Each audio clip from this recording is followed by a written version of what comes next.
আজকের রাত পেরোলেই কালকেই কিন্তু হোলি, তবে হোলির দিনে নাকি হোলি খেলা যাবে না। এটা আমি বলছি না, এটা বলছেন মহারাজ প্রেমানন্দজি।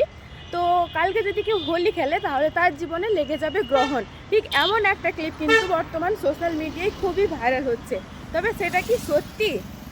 তো এই কথাটার মধ্যে কতটা সততা লুকিয়ে আছে, বা আদৌ কি মহারাজ প্রেমানন্দজি এই কথাটি বলেছেন? তো বন্ধুরা, চিন্তার কোনো কারণ নেই। যেটা সোশ্যাল মিডিয়ায় খুবই ভাইরাল হচ্ছিল যে কালকে রং খেলা যাবে না, তো সেটা অ্যাকচুয়ালি মহারাজ প্রেমানন্দজি কিন্তু বলেননি। সেটা এআই দ্বারা একটা পোস্ট করা হয়েছিল, পুরোটাই ভুয়া, মানে ভুল একদম।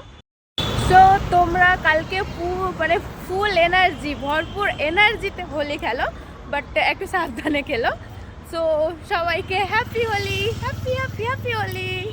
বাট আমারও হ্যাপি হোলি, বাট কী করবো, গ্রীষ্ম বর্ষা কি বলে, ডিউটি ভরসা। তো আমাদের কাছে হোলি হোক বা যাই হোক, ডিউটি পড়েই যায়। আর বেসিক্যালি কালকেও আমার নাইট ডিউটি পড়েছে। সো তোমরা এনজয় করো, ভালো থেকো, হ্যাপি হোলি। रंग लेके खेलते गुलाल लेके खेलते, रंग लेके खेलते गुलाल लेके खेलते, राधा संग होली नंद लाल खेलते, बोलो